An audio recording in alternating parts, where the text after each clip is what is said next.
నిజంగా చెప్పాలంటే ఈ రాష్ట్రంలోని ఈ దేశంలోని పర్యావరణ ప్రేమికుల విజయంగా చెప్పక తప్పదు. ఇవాళ ప్రపంచవ్యాప్తంగా దేశంలోనే కాకుండా వివిధ దేశాల్లో ఉండి ఈ అంశం పట్ల స్పందించిన ప్రతి ఒక్కరికి, రేవంత్ రెడ్డి సర్కార్ చేసిన పర్యావరణ విధ్వంసం మీద గలమెత్తిన ప్రతి ఒక్కరికి, వారికి మద్దతుగా నిలబడ్డ ప్రతి ఒక్కరికి కూడా హృదయపూర్వకంగా నా ధన్యవాదాలు. మా పార్టీ తరఫున వారికి అభినందనలు. అయితే ఇక్కడ కంచగచ్చిబౌలి అటవీ భూముల్లో విధ్వంసాన్ని ఆపి పర్యావరణాన్ని పునరుద్ధరించాలని చెప్పినందుకు సుప్రీంకోర్టుకు కూడా వారికి హృదయపూర్వకంగా మా ధన్యవాదాలు. సిఎస్ గారితో పాటు రాష్ట్ర చీఫ్ వైల్డ్ లైఫ్ వార్డెన్కి ఆదేశాలు ఇవ్వడం, అది కూడా నేరుగా సుప్రీంకోర్టు ఇవ్వడం అంటే మరి దానికి మించిన ఇంకో వేదిక లేదు. కాబట్టి తప్పకుండా రాష్ట్ర ప్రభుత్వానికి కూడా ఇది అమలు చేయక తప్పదు. అట్లాగే క్షేత్రస్థాయిలో పర్యటించి ఆ సిఈసి సెంట్రల్ ఎంపవర్డ్ కమిటీ ఏదైతే ఉన్నదో అందరినీ కలిసి వాస్తవాలను వెలుగులోకి తెచ్చినందుకు వారికి కూడా హృదయపూర్వకంగా మా ధన్యవాదాలు.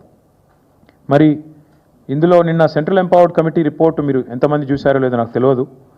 ఎంత తీవ్రంగా ఉంది అంటే సుప్రీంకోర్టు అపాయింట్ చేసిన సాధికార కమిటీ ఇది. ఆ కమిటీ యొక్క రిపోర్ట్లో, కమిటీ వారు అపాయింట్ చేసిన రిపోర్ట్ నా దగ్గర ఇక్కడ ఉంది, వాళ్ళు ఇచ్చిన రిపోర్ట్ ఉంది. ఎంత స్పష్టంగా చెప్పారంటే, ఎన్ని విషయాలు చెప్పారంటే, మేమేదైతే వాదన వినిపించామో ఇక్కడ మొన్న, వారు దాన్ని పూర్తి స్థాయిలో సమర్థిస్తూ పూర్తి స్థాయిలో మేము చేసిన వాదన కరెక్ట్ అంటూ సెంట్రల్ ఎంపవర్డ్ కమిటీ స్పష్టం చేసింది. మీరు చూసినట్టయితే వారు చెప్పిన కొన్ని మాటలు నేను యథాతథంగా కోట్ చేస్తున్నాను. I'm just merely coating the committees report. ఇది నా కవిత్వం కాదు.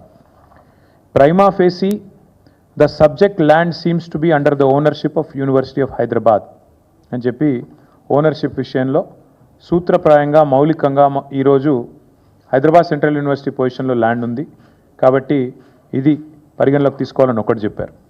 రెండవది వారు చెప్పిన మాట, until the ownership and legality of the land use are settled by this honorable court, all ongoing or proposed actions to mortgage, lease or commercially exploit the land by TGIAC may be stayed by this honorable court to prevent further financial and legal complications. ఈ విషయం తేలేదాకా, ఈ విషయం ownership విషయం కానీ, legality of the land use అంటే అక్కడ అడవి ఉండగా కూడా అడవిని ధ్వంసం చేసి కట్టొచ్చా లేదా అనేది కానీ తేలేదాకా, సుప్రీంకోర్టు తేల్చేదాకా all ongoing or proposed actions to mortgage, to lease or to commercially exploit అంటే అక్కడ కట్టడాలు కానీ, తాకట్టు పెట్టడాలు కానీ, అట్లాగే లీజ్కి ఇవ్వడాలు కానీ, ఇవన్నిటిని కూడా తక్షణమే ఆపే విధంగా, స్టే చేసే విధంగా సుప్రీంకోర్టు చొరవ తీసుకోవాలని చెప్పి కూడా సెంట్రల్ ఎంపవర్డ్ కమిటీ నిన్న రిపోర్ట్లో చెప్పింది.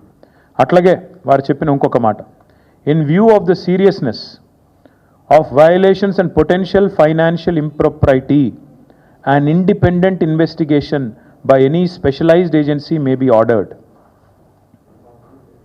చెప్పిన మాట మళ్ళీ ఒకసారి రిపీట్ చేస్తాను, ఇది ఇంపార్టెంట్ మాట. వారు సెంట్రల్ ఎంపవర్డ్ కమిటీ ఇచ్చిన మాట ఏంటంటే, చెప్పిన రిపోర్ట్ ఏంటంటే, in view of the seriousness of the violations and potential financial impropriety, ఇక్కడ జరిగిన ఆర్థికపరమైన అవకతవకలు, ఇక్కడ జరిగిన ఉద్దేశపూర్వకమైన ఒక అరాచకత్వం ఏదైతే ఉందో దాన్ని దృష్టిలో పెట్టుకొని ఖచ్చితంగా మరి ఒక ఇండిపెండెంట్ ఇన్వెస్టిగేషన్ ఒక స్పెషలైజ్డ్ ఏజెన్సీ ద్వారా ఆర్డర్ చేయండి.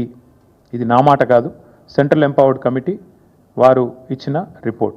అంటే ఎగ్జాక్ట్గా ఇదే మాట నేను ఇక్కడ కూర్చొని వారం రోజుల కింద చెప్పాను.